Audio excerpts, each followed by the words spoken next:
दो व्यक्तियों के बीच में परिचय कराने वाला तीसरा ही होता है।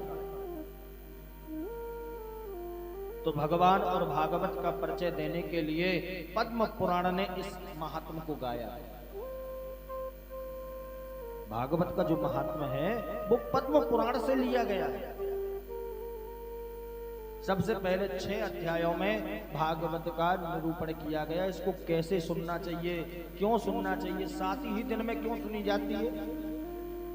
अरे और ज्यादा दिन भी हो सकते थे, कम भी हो सकते थे। 7 दिन का नियम क्यों बनाया?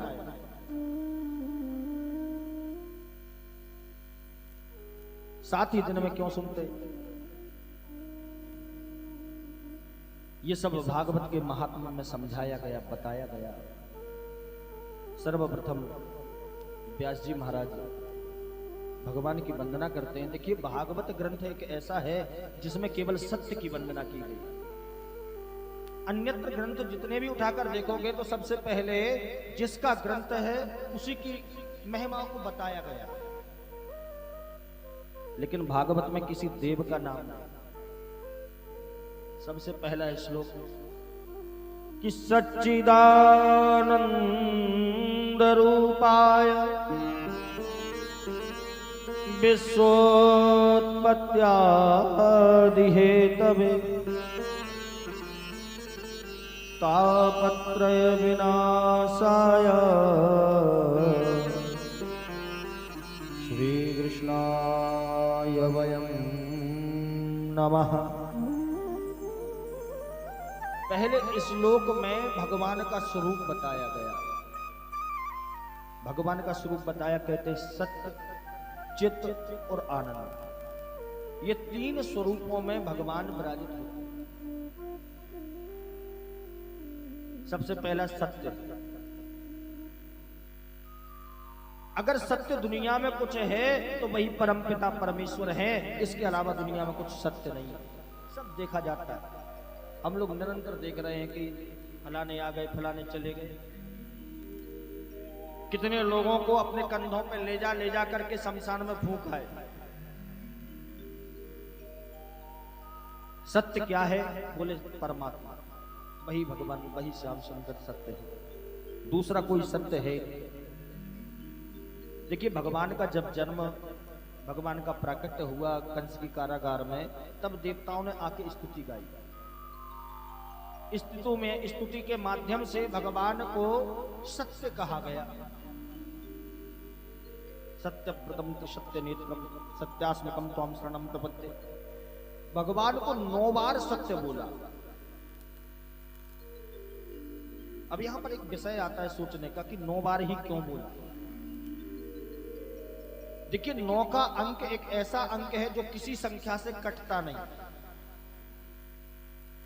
9 का पहाड़ा पढ़ेंगे, 9 एकम 9, 9 दूनी 18, 8 और 1 9, 9 तिया 27, 7 और 2 9, 9 चौको 36, 6 और 3। आप 9 को 1000 बार पढ़ लीजिए, उसका मान 9 ही रहेगा।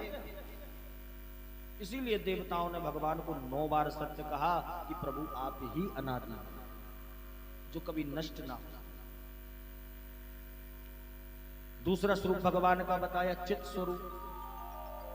और देखिए सत्य का हम लोगों को जीवन भर पता ही नहीं चल पाता। जब बच्चा जन्म लेता है तब मां सिखाती है, बेटा ये तेरे पिताजी हैं, ये तेरे पापा हैं। उसको प्रतीत होता है कि सत्य यही है। माता पिता सत्य हैं, रिश्तेदार बांधव जो भी है वो सत्य है। धीरे से बड़ा होता है, विद्यालय जाता है, गुरुजी सत्य लगने लगता है। पश्चात में बड़ा होता है तो उसका परिवार ही सत्य लगने लगता है, उसी में आसक्त हो जाता है। और पश्चात में जब उसका अंत समय आ जावे तब लोग बाग चिल्ला चिल्ला कर बोलते हैं राम नाम सत्य है। अब उसको वास्तविक सत्य बताया जाता है, भैया संसार में था कछु नहीं, केवल राम नाम ही सत्य है। अब बताने से क्या मतलब, क्या फायदा? कोई फायदा नहीं हो सकता। दूसरा स्वरूप बताया चित्त स्वरूप। चित्त माने बुद्धि। अब कई ऐसे व्यक्ति हैं जो हमारे अंदर चित्त है, चित्त के ही द्वारा ये शरीर संचालित होता है, चित्त के माध्यम से ही ये शरीर चलता है। हमारी बुद्धि ने आदेश दिया आंखों को उधर देखना है, तुरंत देखने लग जाती है। हमारी बुद्धि ने आदेश दिया हाथों को कोई ये चीज उठाना, तुरंत हाथ वहां पहुंच जाते हैं। संपूर्ण शरीर चित्त के स्वरूप में चलता है। देखिए कई व्यक्ति हैं ऐसे जिन पर भगवान की कृपा नहीं, बेचारे जिनकी आंखें हैं दिखाई नहीं देता, कान है सुनाई नहीं देता, मुंह है लेकिन बोल नहीं पाते, तो चित्त स्वरूप में भी वही परमात्मा। तीसरा स्वरूप बताया भगवान का आनंद। आनंद क्या है? हम लोग जरा सा भोजन अच्छा कर लेते हैं ना तो कहते बड़ा आनंद आ गया, और वो आनंद कितनी देर का है? एक दिन का। दूसरे दिन फिर से भूख लगाती, अरे तो आनंद कहां गया वो? देखिए संसार में जितने भी शब्द बने हैं उन सभी शब्दों के उल्टे शब्द होते हैं। केवल एक शब्द ऐसा है आनंद, जिसका कोई उल्टा नहीं होता। आप दिमाग पर जोर डाल के देख लीजिए, कितनी डिक्शनरी उठा के देख लीजिए, आपको आनंद के अलावा कोई ऐसा शब्द नहीं मिलेगा जिसका उल्टा शब्द ना हो। आनंद का कोई उल्टा शब्द होता ही नहीं, क्योंकि जिसके जीवन में आनंद आ जावे, और आनंद है क्या? वही रसरास बिहारी। बोलो राधे राधे। जिसके जीवन में आनंद एक बार आ गया तो जीवन में कभी नहीं जाता, किसी समय नहीं निकलता। फिर लाख कोशिश कर लो, ये टेढ़ी टांग वाले हैं भी बड़े तिरछी चितवन वाले, एक बार जिसके हृदय में घुस पावे तो निकलने का नाम ही नहीं लेते। लाख कोशिश कर लो निकालने की, लाख प्रयास कर लो, लोग पागल कहे, दीवाना कहे, ना जाने कितने नाम रख देते हैं, फिर भी चित्त से नहीं निकलता। ये तीसरा स्वरूप आनंद प्रभु का है। एक दिन नैमिषारण्य के तीर्थ में सनकादि 88,000 ऋषि एकत्र हुए। उन सोनकादि ऋषियों में प्रबुद्ध हैं सूत जी महाराज।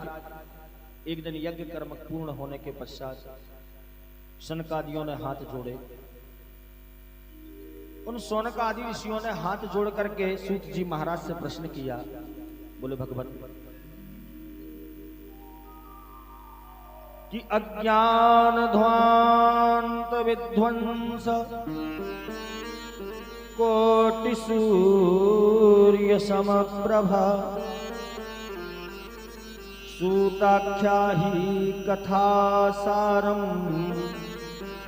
मम कर्ण रसायनम। हे सूत जी महाराज, हम सबका हृदय घोर अंधकार से भरा पड़ा है, और प्रभु आपके अंदर करोड़ों सूर्य हैं, सूर्य कोटि समप्रभा।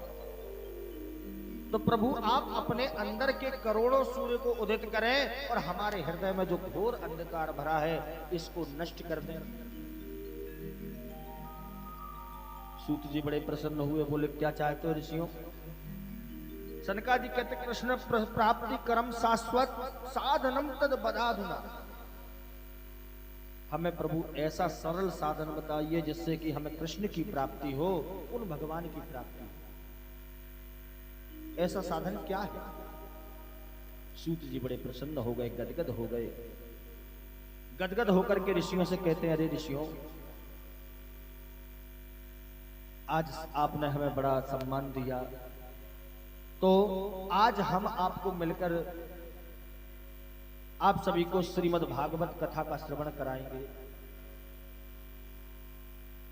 तो सूत जी महाराज ने सनकादियों को ये कथा सुनाई। सोनकादि ऋषि प्रबुद्ध हैं, श्रोता हैं। सोनकादियों से कहते हैं सूत जी महाराज, हे ऋषियों, कि चिंता मणिर लोक सुखम सुरद्रो स्वर्ग संपदा प्रयच्छति गुरोपीतो वैकुंठम योगी दुर्लभम। हे ऋषियों, संसार में दो चीज बड़ी दुर्लभ है, एक तो चिंतामणि और दूसरी कल्प वृक्ष। इन दोनों का बड़ा चमत्कार है। चिंतामणि का चमत्कार है कि जिसके पास ये होगी, जो जैसा चिंतन करेगा उसी प्रकार उसके सामने उपस्थित हो जाएंगी वस्तुएं। और कल्प वृक्ष का भी यही चमत्कार है, उसके नीचे बैठ के आप जो मांगोगे वो आपको मिल जाएगा। लेकिन सूत जी महाराज कहते, ऋषियों ये सामर्थ्य इनके अंदर भी नहीं कि ये भगवान को प्रकट करा सके।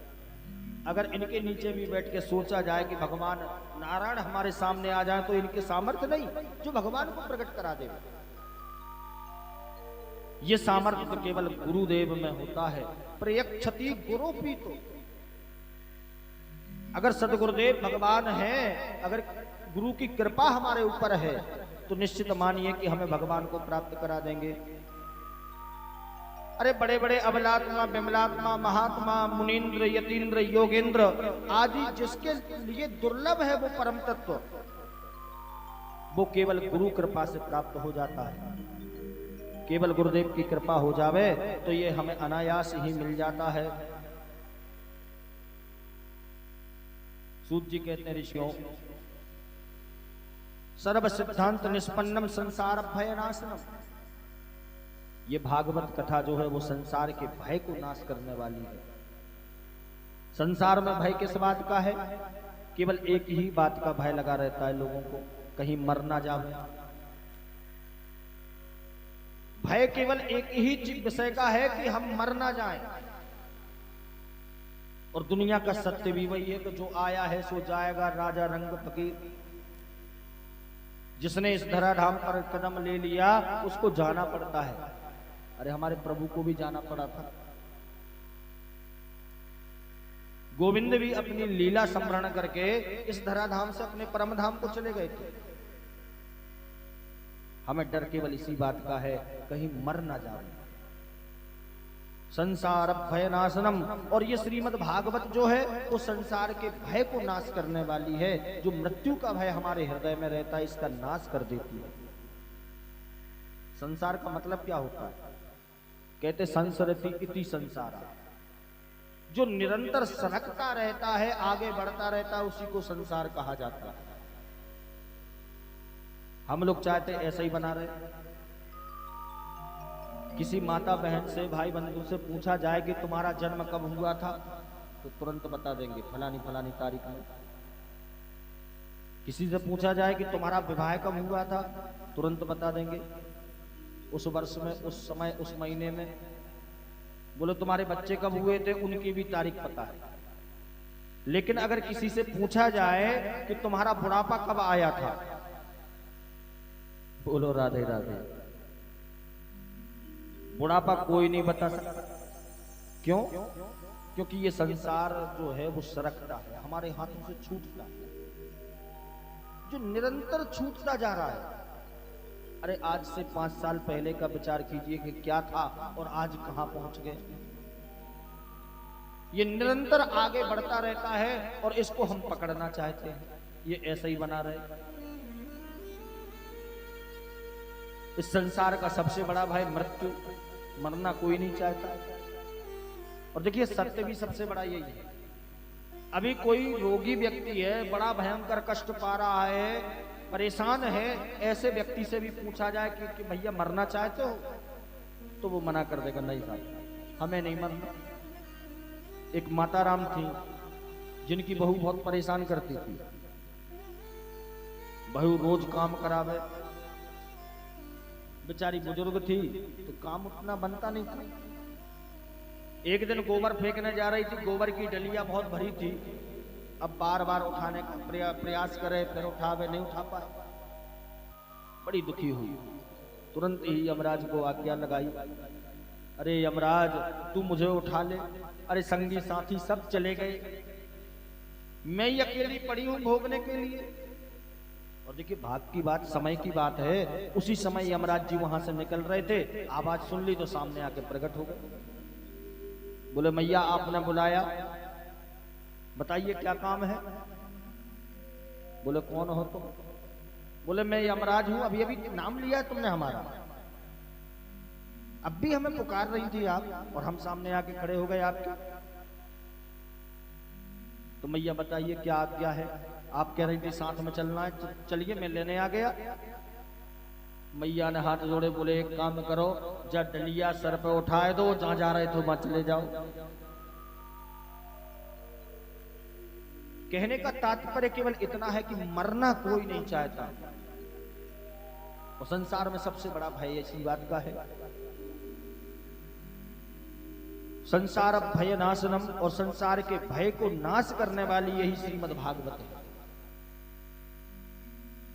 सोनकादि ऋषियों ने हाथ जोड़े, बोले महाराज एक बात बताइए, इस कथा को 7 दिन में ही क्यों सुना जाता है, इसका क्या कारण है।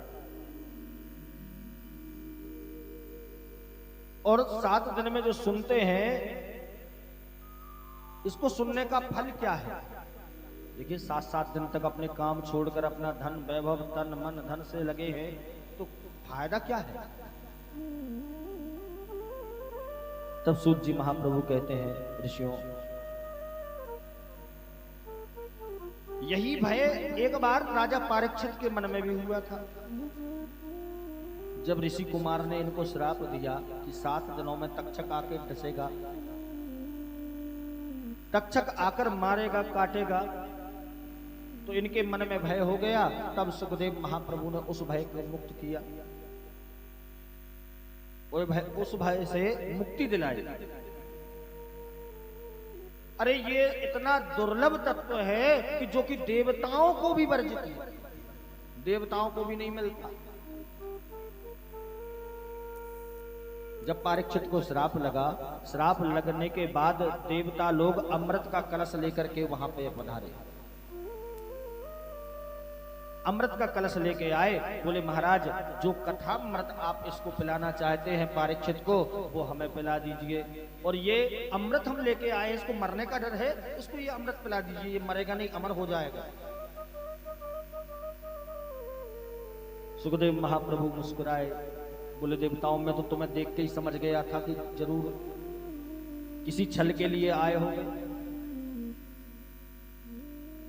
देखिए संसार में सबसे बड़ा अगर कोई स्वार्थी है तो देवता लोग होते हैं।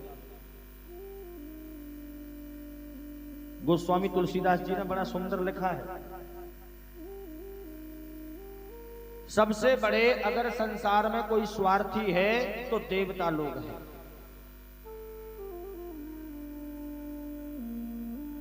सुर नर मुनि सब की यह रीति, स्वार्थ लाग करे सब प्रीति।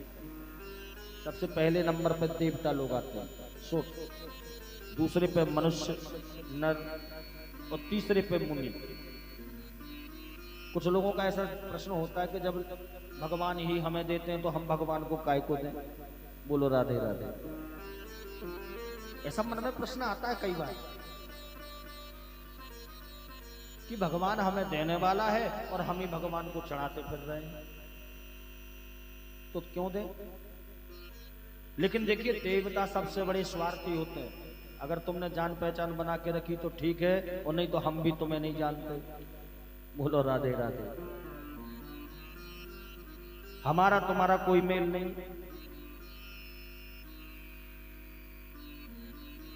जब सुखदेव महाप्रभु के पास देवता लोग अमृत कलश लेके पहुंचे,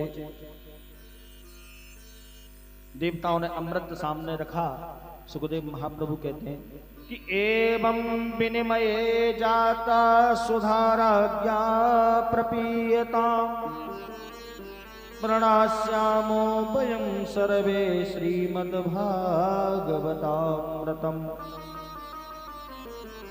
क्वा स्वधा क्वा कथा लोके क्वा काचा क्वा मणिर्महान्, ब्रह्मरातो विचार्येवं तदा देवांशः सहा। अरे देवताओं, जब अदला बदली करना हो तो बराबरी की चीज होना चाहिए। अगर हमें अदला बदली करना है तो बराबर होना चाहिए कि भैया तू इतने का सामान दे दे, हम इतने पैसे दिए दे रहे हैं। तो तुम्हारा तो जो अमृत है वो कांच की तरह है और मेरा जो कथामृत है वो मणि की तरह है। अब इन दोनों की कैसे विनिमय हो सकता है? क्वा काचा क्वा मणिर महा। कहा मेरा अमृत जो कथामृत है वो मणि की तरह है। और देखिए अगर लेन देन करना है तो बराबरी से करो। देवताओं को डांट फटकार के सुखदेव महाप्रभु ने भगा दिया। देवता लोग ब्रह्मा जी के पास पहुंचे और ब्रह्मा जी के पास पहुंचकर इन्होंने ब्रह्मा जी से शिकायत की। बोले महाराज ये कथामृत से हम लोग वंचित रह गए। देखिए सुखदेव महाप्रभु देवताओं को भी सुना देते अगर वो सुनने की इच्छा से आते तो। अरे वो तो व्यापार करने हेतु आए, अगर श्रोता बनकर आते तो निश्चित ही सुनाते। श्रोता भी 3 प्रकार के बताए गए भागवत जी में। श्रोता 3 प्रकार के हैं। एक होता है श्रोता, दूसरा होता है श्रोता और तीसरा होता है सरोता। वास्तविक श्रोता जो होता है उसको किसी से लेना देना नहीं, कौन आ रहा है कौन जा रहा है कहां क्या हो रहा है किसी से कोई मतलब नहीं, केवल उसको कथा सुनने से आना, कथा सुनने में ही मतलब है। और दूसरा होता है श्रोता जो कथा में आवे और बढ़िया खर्राटे बज जाए पता ही नहीं चलता, कब नींद आ जाए। कई जगह तो ऐसे यजमान मिल जाते हैं, बोले महाराज हमें तो घर में नींद नहीं आवे जितनी अच्छी तुम्हारी कथा में आवे। बोलो राधे राधे। दूसरे होते हैं श्रोता और तीसरे होते हैं सरोता जिनको काटने का काम है। केवल आए हैं कथा सुनने और देखेंगे अरे भैया ये यहाँ पे ये खंबा टेढ़ा लगा है, बोले ये ऐसा कर लेते तो ऐसा हो जाता। अरे भाई कथा सुनने आए कि तुम्हें पंडाल देखने से मतलब। ये तीसरी वैरायटी है श्रोताओं की, जिसको कहते हैं सरोता। उसका काम ही काटना है, कहां कमी देखे कहां ढूंढे। बोले सब ठीक है, प्रसाद में चिरौंजी नहीं थी, उनने लाई लाई बांट दी, चिरौंजी तो डाली नहीं। ये तीसरे प्रकार के श्रोता। वही बात सूत जी महाराज कहते हैं श्रोताओं में विभेद होता है, भेद होता है इनके अंदर। आज देवता लोग जब सुखदेव जी के पास पहुंचे तो व्यापार करने की इच्छा से पहुंचे थे, अदला बदली कर लेते। अरे अगर श्रोता बनकर गए होते तो उनको भी कथामृत मिलता। जब इन्होंने ब्रह्मा जी के पास जाकर शिकायत की, ब्रह्मा जी ने एक तराजू बंधवाया और तराजू बांध करके एक पल्ले पर अनेक ग्रंथ रखते गए और दूसरे पल्ले पर श्रीमद् भागवत को रखा। तो भागवत का पल्ला जहां पर था वो पल्ला नीचे झुक गया कि लघुन्यन्यानि जातानि गौरवेण इदं तदा ऋषिगणा सर्वे विस्मयं परमं ययोः।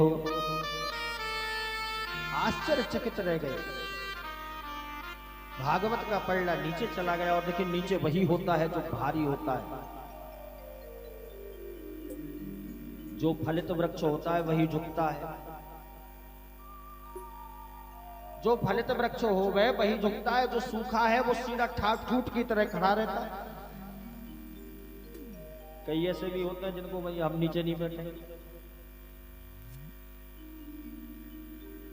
और वास्तव में जो छोटा है, जो लघु है, जो नीचे है वही उत्तम।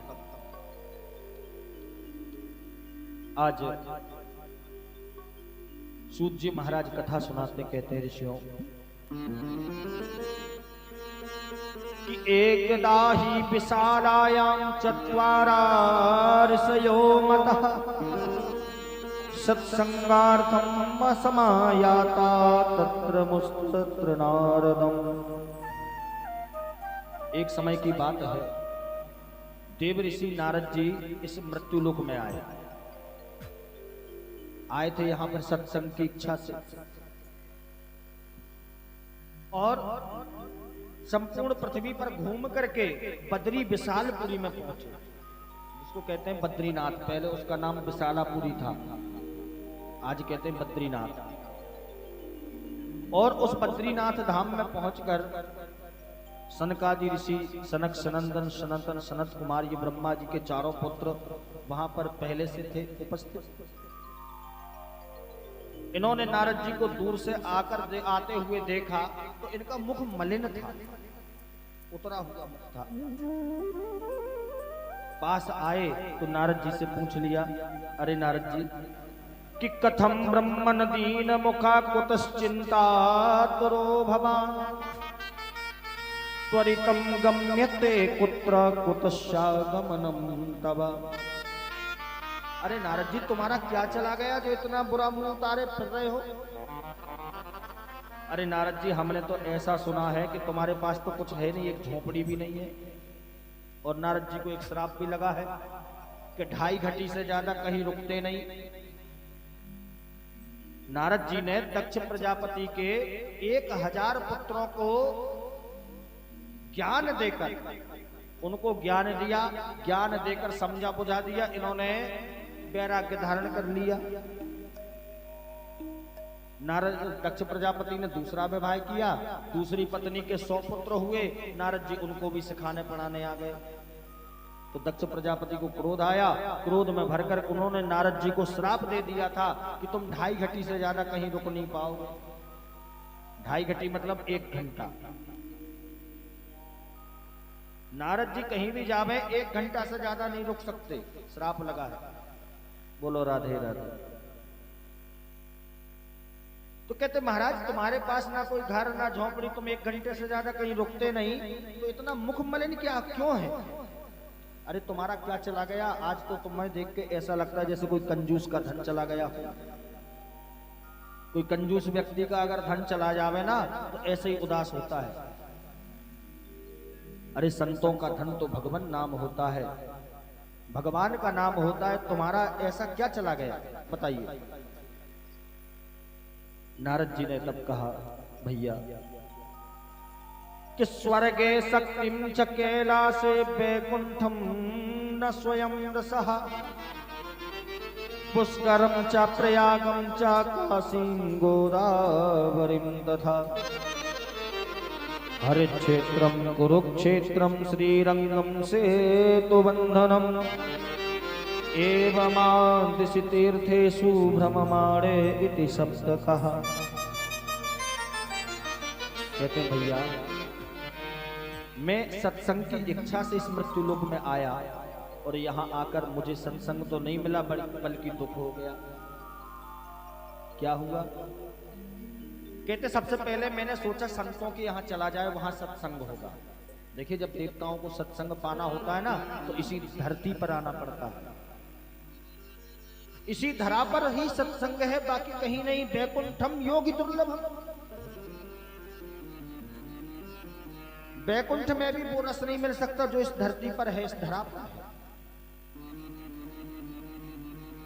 नारद जी कहते हैं भैया मैंने सबसे पहले संतों के यहाँ जाना चाहा और संतों के यहाँ पहुंचकर पहले मैं एक संत के यहाँ पहुंचा, देखा बड़ा वैभव है, बड़ी बड़ी गाड़ियां खड़ी हैं, बड़ा बड़ा महल खड़ा है। नाम पूछ लिया भैया किसका है? कहते हैं त्यागी जी महाराज का। अब नाम त्यागी जी और घर में वैभव देखो तो इतना भरा पड़ा है कि अरबों खरबों। नारद जी ने सोचा ये संत नहीं है। थोड़ा सा आगे और बड़े, आगे गए तो बहुत सारे बच्चे खेल रहे थे। पूछ लिया भैया किसके बच्चे हैं? तो प्रत्युत्तर मिलता है, जवाब मिलता है, बोले ब्रह्मचारी जी के। बोलो राधे राधे। नाम ब्रह्मचारी जी, बच्चे 1 दर्जन खेल रहे। थोड़ा सा और आगे बढ़े, आगे गए, जाके देखा बहुत शोरगुल हो रहा था। पूछ लिया भैया कहाँ हो रहा है ये शोर? कहते मौनी बाबा के आश्रम में। बोलो राधे राधे। अरे जिनने मौन धारण किया उनके ही आश्रम में सबसे ज्यादा हल्ला होता है। तब मन नहीं हुआ, मैंने विचार किया कि अब चल करके गृहस्थों के यहाँ चला जाए। गृहस्थों के यहाँ भी बहुत अच्छा सत्संग होता है और देखिए वास्तव में वर्णाश्रमों में सबसे श्रेष्ठ गृहस्थ आश्रम है। जो समय मिल जावे, जितने समय भगवान का हो जावे, वही श्रेष्ठ। जिसने संत जीवन धारण किया और अगर भगवान की भक्ति नहीं की तो निश्चित मानिए उसका जीवन व्यर्थ चला गया। और जिसने साधु रूप धारण नहीं किया, जो गृहस्थ है और गृहस्थी से कुछ समय निकाल करके वो भगवान को देता है, तो उससे बड़ा संत कोई हो ही नहीं सकता। बोलो राधे राधे। सबसे बड़ा संत वही।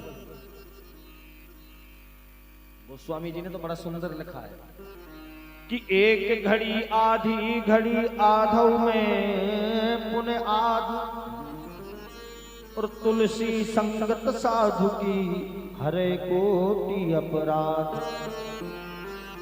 अभी बताया था 2.5 घड़ी का 1 घंटा होता है। यहां पर कहते हैं एक घड़ी आधी घड़ी। एक घड़ी 24 मिनट की होती है, उसका आधा करेंगे तो 12 मिनट बचेंगे। एक घड़ी आधी घड़ी और आधव में पुनः आधे का फिर आधा कर दो तो क्या बचा? केवल 6 मिनट। अगर सच्चे मन से 6 मिनट भी सत्संग कर लिया, भगवान का सुमरण कर लिया, तो निश्चित मानिए इस भवसागर से व्यक्ति पार होगा। केवल 6 मिनट। लेकिन जितना समय दो तो भगवान के होते बैठे। ऐसा नहीं कि माला हाथ में डली और नजरें इधर उधर मटक रही हैं, बहू ने नहाया कि नहीं नहाया, खाना बना कि नहीं बना। 6 मिनट आरती करते हैं, आरती करते हुए जय जगदीश हरे जय जगदीश हरे। इतने में कुत्ता दिख जाए ना दरवाजे पे, या गैया दिख गई गौ माता, तो डंडा लेकर मारने पड़ जाते हैं। अब बताइए ऐसी भक्ति का क्या सामर्थ्य, क्या काम की? जितने समय बैठे उतने समय प्रभु के होके बैठे। जितना समय भगवान को देना, भले ही 6 मिनट दो, लेकिन प्रभु उतने समय में परिपक्वता से पूर्ण करो। तब मैंने विचार किया, नारद जी कहते, मैंने भैया विचार किया कि गृहस्थों के यहाँ चला जाए। गृहस्थों के यहाँ गया तो यहाँ पर भी बड़ी विपरीत स्थिति देखी कि तरुणी प्रभुता गे है श्याल को बुद्धिदायका, कन्या विकृण्यो लोभा दंपतेनां कलंकनम।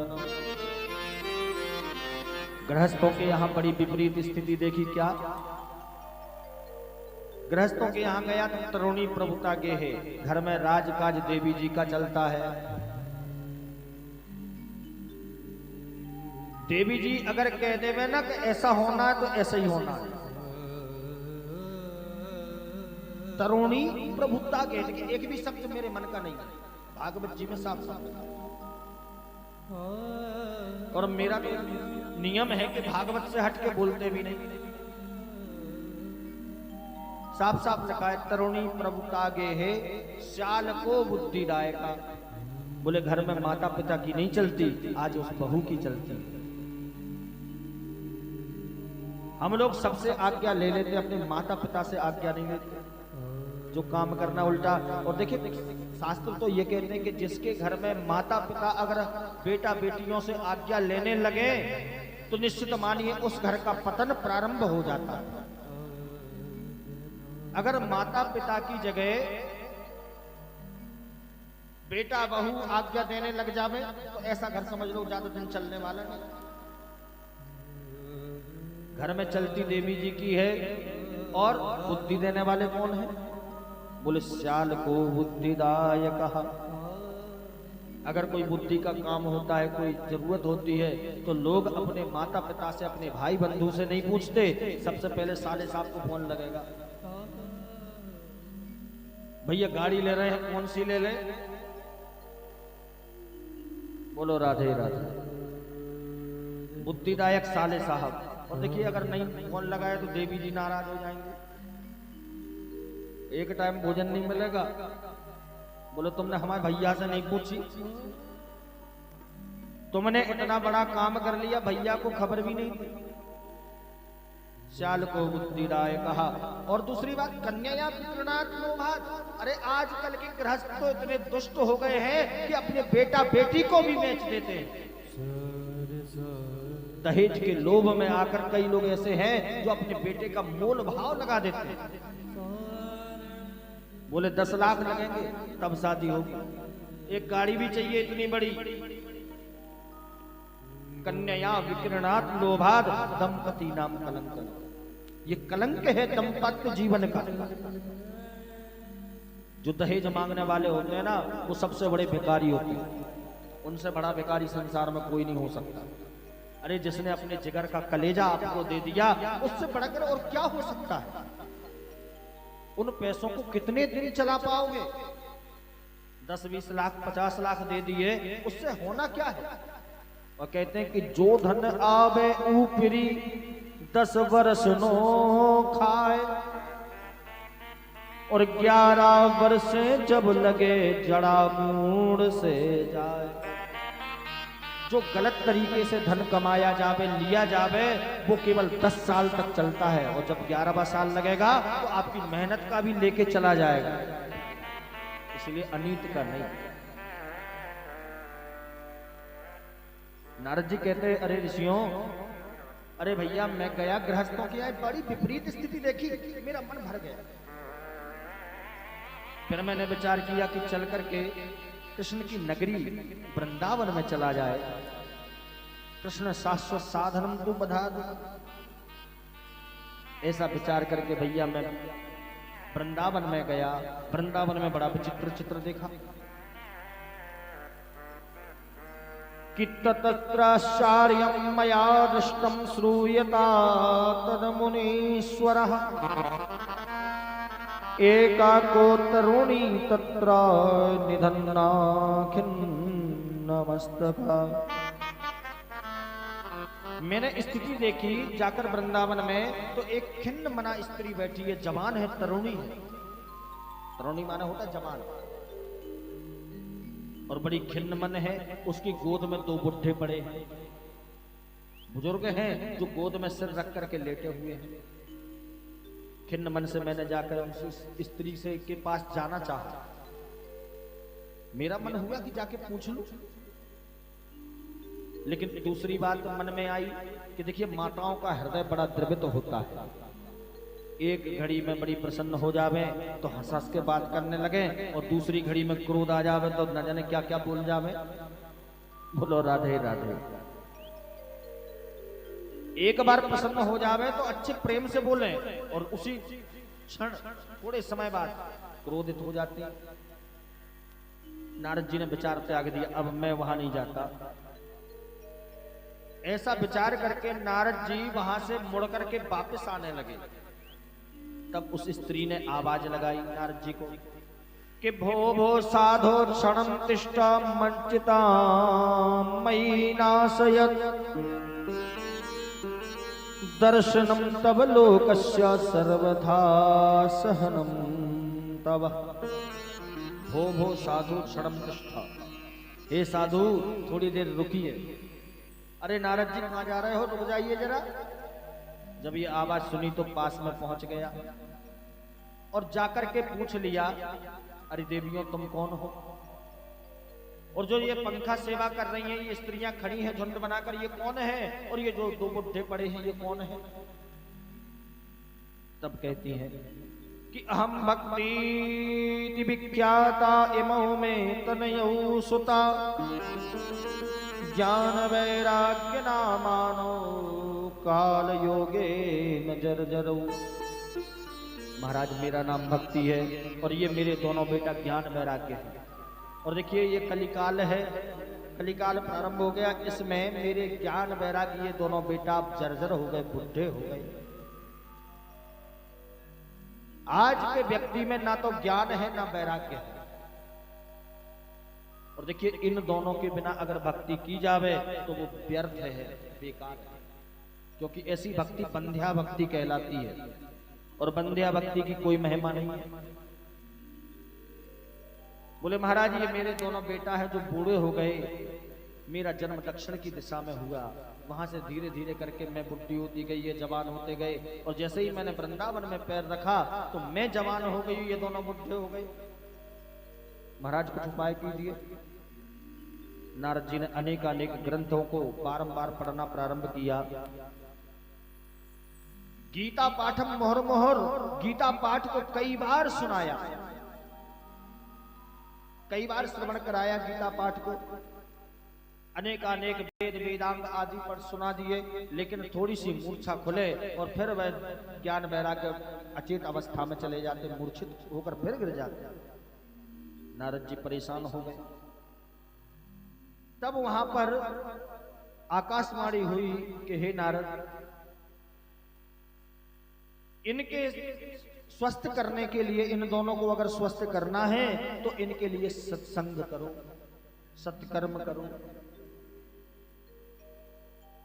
जब आकाशवाणी ने ये शब्द कहे कि सत्कर्म करो, नारद जी ने सोचा कि भैया इतनी देर से क्या कर रहा था, क्या ये सत्कर्म नहीं है? अगर सत्कर्म ये नहीं तो सत्कर्म होता क्या है? तुरंत ही दूसरी आकाशवाणी हुई कि वो सत्कर्म तुम्हें कोई संत बताएंगे। नारद जी ने चलना प्रारंभ किया वृंदावन से आगे की ओर। अनेक संत मिल गए, और देखिए जो छोटे मोटे संत हैं वो नारद जी को देख के हाथ जोड़ लेते, बोले महाराज हम तुमसे क्या बताएं, हम आपको जवाब नहीं दे पाएंगे। कुछ संत मौन धारण कर लेते नारद जी को देख के, भैया आज तो मौन व्रत है, आज कुछ बोलेंगे नहीं। बोले भैया ऐसा विचार करता हुआ, चिंतन करता हुआ इस बद्रीनाथ धाम में मैं आया, और आकर प्रभु अब आप ही हमारी चिंता को समाप्त कीजिए। अब आप ही हैं जो हमारी ये चिंता को समाप्त कर सकते हैं। तब सनकादि मुस्कुराए, नारद जी इतनी सी बात को तुम इतना बड़ा बता रहे हो कि मां चिंताम कुरु देवर से हर्षम चित्ते समावहा, उपायम सुखमासुइनम वर्तते एव दोष। श्रीमद्भागवतालापा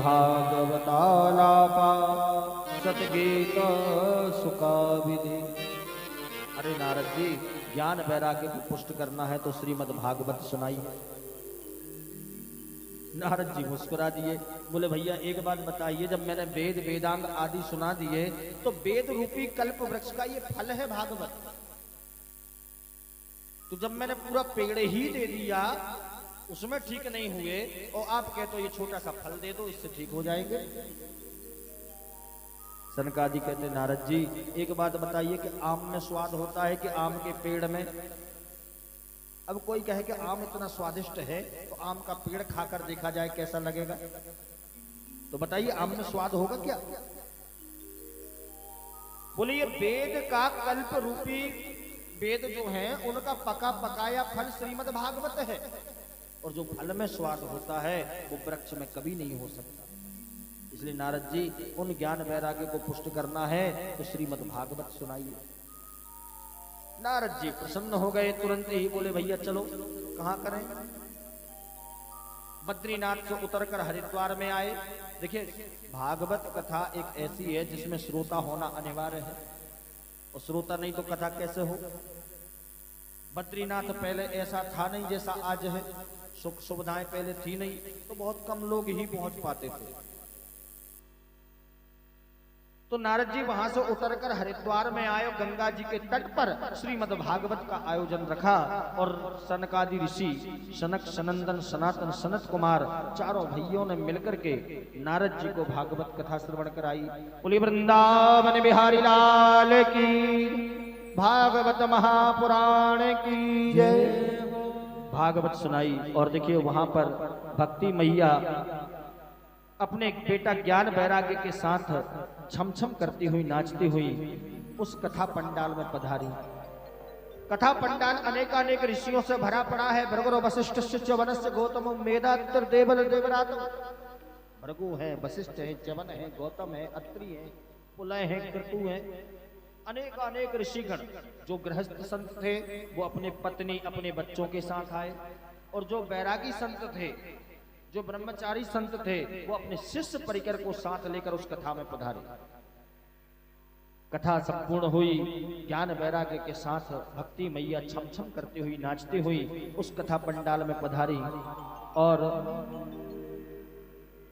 कथा पंडाल में पधार कर देखते देखते ना जाने कहां अदृश्य हो गई। तब नारद जी कहते हैं कि भैया एक बात बताइए, भक्ति मैया आते तो दिखी लेकिन चली कहां गई? कथम प्रविष्टा कथमा कथेयम, आई लेकिन कहां चली गई, कहां पता ही नहीं चला। बोले भैया ये भक्ति मैया आकर के कहीं गई नहीं है। बोले जो भक्त समुदाय श्रोता समुदाय बैठा है इन सबके हृदय में भक्ति मैया समाहित हो गई है। बोले भक्ति मैया की जय। अलौकिक संकीर्तन उस घाट पर हुआ, माँ गंगा के पावन तट पर। आइए हम सब मिलकर के उस संकीर्तन में सम्मिलित हों और भगवान के उस संकीर्तन में सम्मिलित होकर के भक्ति मैया के साथ इस भक्ति गंगा में गोता लगाए। कोई कहे गोविंद कोई गोपाला,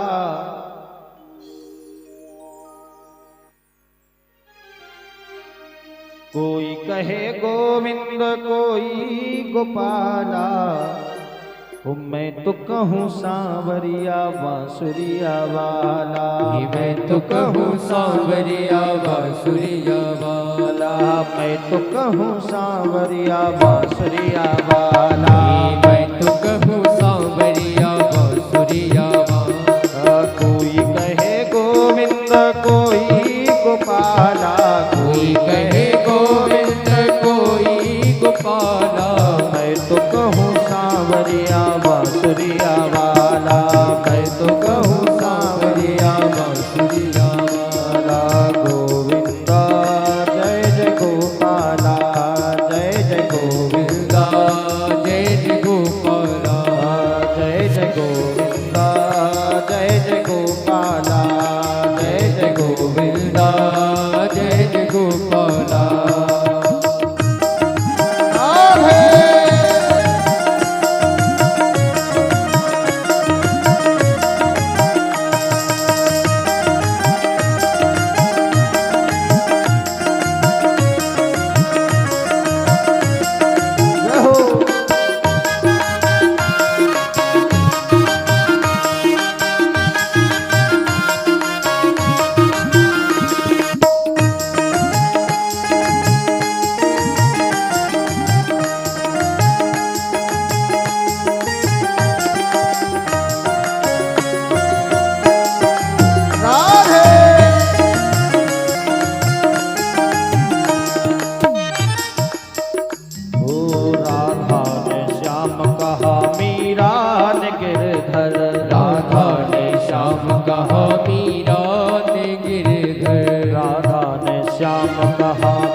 कृष्ण कहा कुब्जाने नटवर, कृष्णा ने कृष्ण कहा कुब्जाने नटवर, कृष्णा ने कृष्ण कहा कुब्जाने नटवर, कृष्णा ने कृष्ण कहा कुब्जाने नटवर। ग्वालों ने तुमको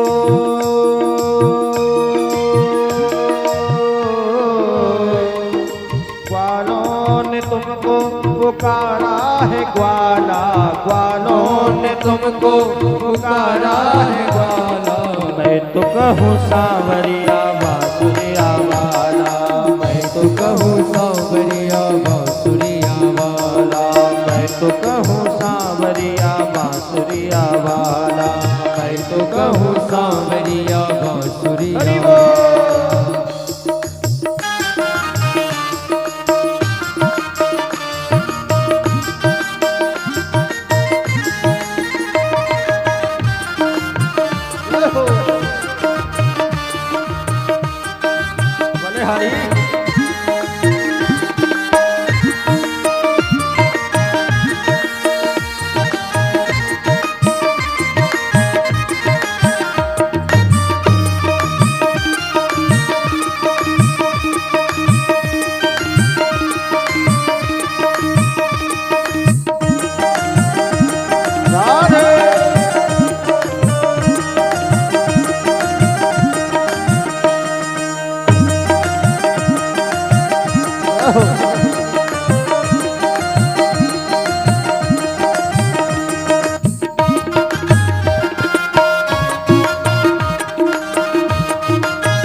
मैया तो कहती है तुमको कन्हैया, मैया तो कहती है तुमको कन्हैया, मैया तो कहती है तुमको कन्हैया, मैया तो कहती है तुमको कन्हैया, घनश्याम कहते हैं बलराम भैया, घनश्याम कहते हैं बलराम भैया, घनश्याम कहते हैं बलराम भैया, घनश्याम कहते हैं बलराम भैया।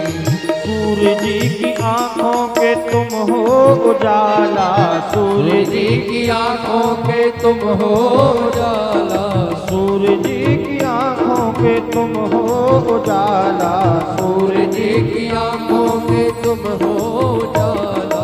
मैं तो कहूँ सांवरिया बांसुरिया वाला, मैं तो कहूँ सांवरिया बांसुरिया वाला, मैं तो कहूँ सांवरिया बांसुरिया वाला, मैं तो कहूँ सांवरिया बांसुरिया वाला। राधे दोनों हाथ ताल से बजाइए जय हो।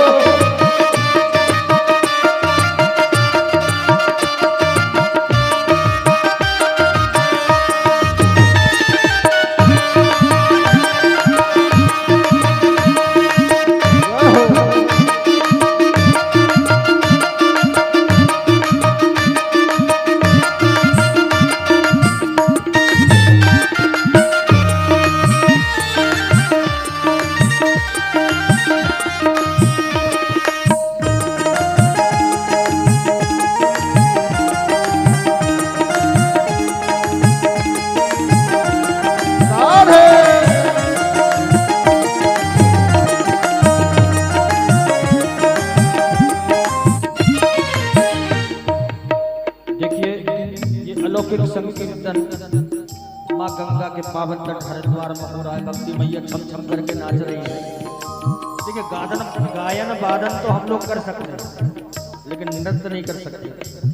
ये तो आपको ही करना पड़ेगा। बोलो राधे राधे।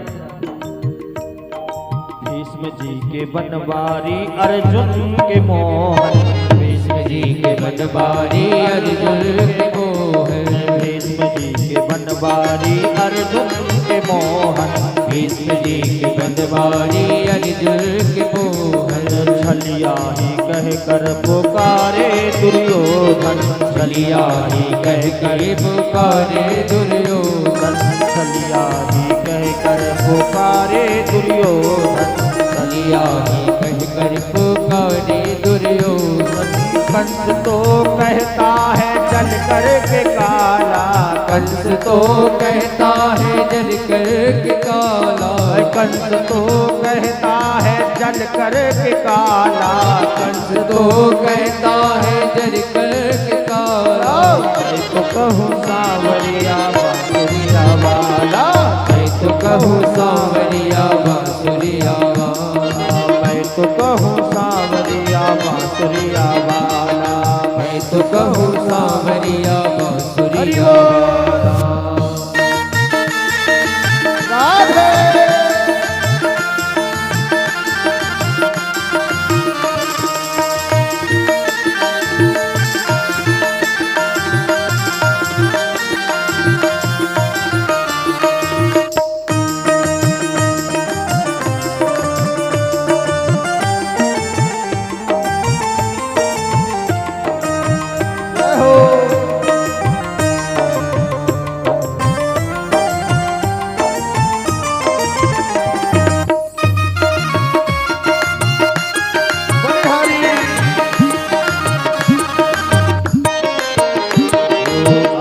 युधिष्ठिर के ऊधो के मोहन, अर्जुन युधिष्ठिर के ऊधो के मोहन, अर्जुन युधिष्ठिर के ऊधो के मोहन, अर्जुन युधिष्ठिर ऊधो के मोहन। भक्तों के भगवान भक्तों के केशव, भक्तों के भगवान संतों के केशव, भक्तों के भगवान संतों के भक्तों के भगवान संतों के। कि हम तो सभी भजते हैं, सभी भजते।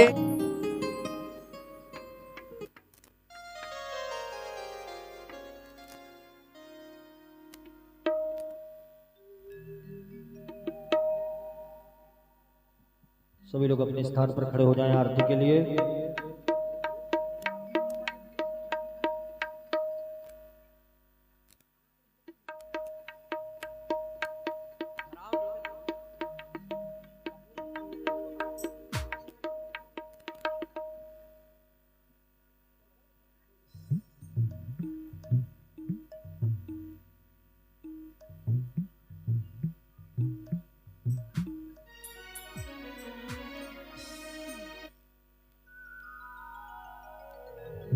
हरि ओम चंद्रमा सोयादो सूर्यो जातो श्रोत्राद्वादश प्राणश्च मुखादग्निरजायतो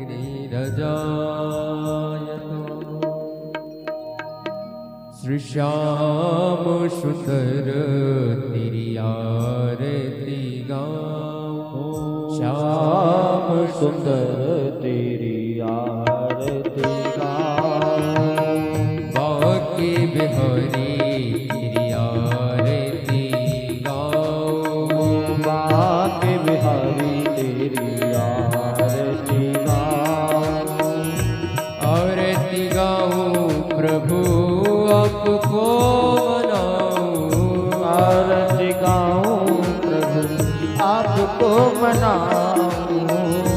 आरती गाओ प्यारे आपको रिझाऊं आरती गाऊं प्यारे आपको रिझाऊं। श्याम सुंदर तेरी आरती गाओ श्याम सुंदर तेरी आरती गाऊं। और मुकुट प्यारे शीश पे सोहे मोर मुकुट प्यारे शीश पे सोहे। प्यारी बंसी हीरो बन मोहे प्यारी बंसी मेरो मन मोहे। एक छवि बलिहारी में जाऊं बिहारी तेरी आरती गाऊं। श्री रमण बिहारी तेरी आरती गाऊं बिहारी तेरी आरती गाऊं। चरणों से निकली है गंगा प्यारी चरणों से निकली है गंगा प्यारी। जिसने सारी दुनिया तारी जिसने सारी दुनिया तारी। ओट चरण में शीस नवाऊं बाप बिहारी तेरी आरती गाऊं। एक कुंज बिहारी तेरी आरती गाऊं जय बिहारी तेरी आरती गाऊं। व्यासदास नाथ आप हो व्यासदास के नाथ आप हो। सुख दुख जीवन प्यारे साथ आप हो सुख दुख जीवन प्यारे साथ आप हो। वास सदा वृंदावन पाऊं बाके बिहारी तेरी आरती गाऊं। कुंज बिहारी तेरी आरती गाऊं जय बिहारी तेरी आरती गाऊं। संग सोहे वृषभान दुलारी सख सोहे भानु दुलारी। ललिता विशाखा सब सखियां प्यारी ललिता विशाखा सब सखियां प्यारी रूप माधुरी दर्शन पाओ बाके बिहारी तेरी आरती गाऊं आरती गाऊं लाला आपको मनाऊं आरती गाऊं प्यारे आपको मनाऊं आरती गाऊं प्यारे आपको रिझाऊं आरती गाऊं प्यारे आपको रिझाऊं श्री श्याम सुंदर तेरी आरती गाऊं राम सुंदर तेरी आरती गाऊं पूरी गौरव करुणावतारम संसार सारम भुजगेन्द्रहारम सदा वसन्तं हृदयारविन्दे भवं भवानी सहितं नमामि त्वमेव माता च पिता त्वमेव त्वमेव बन्धु च सखा त्वमेव त्वमेव विद्या द्रविणं त्वमेव त्वमेव सर्वं मम देवदेव वन्दारमाला गुणितायिताय कपालमाला चन्द्रशेखराय दिगम्बराय जगम्बराय नमः शिवाय नमः शिवाय अरोरित्यं समर्पयामि निशिद्धिगणेन पुष्पै देवादिनं मन्त्रपुष्पाञ्जलिः हरिः ओं मादितेन सगमय जन्तदेवास्तानि धर्माणि धर्माण्याशन्नाते हीनाकं महिमानः शशन्दपूर्वेशाद्याः सन्ति देवा हरिः ओं श्रीनन्दनन्दनाय विद्महे यशोदानन्दनाय धीमहि तन्नो श्रीकृष्णः प्रचोदयात् प्रभवानुजाय च विद्महे कृष्णप्रियाय च धीमहि तन्नो श्रीराधा प्रचोदयात् नारायणाय विद्महे वासुदेवाय धीमहि तन्नो विष्णु प्रचोदयात् महालक्ष्मै च विद्महे विष्णुपत्न्यै च धीमहि तन्नो श्रीलक्ष्मी प्रचोदयात् नानाश्वन्दपुष्पाणि यथा कालो ध्रुवाञ्च पुष्पाञ्जलिर्मया दत्तो ग्रहान्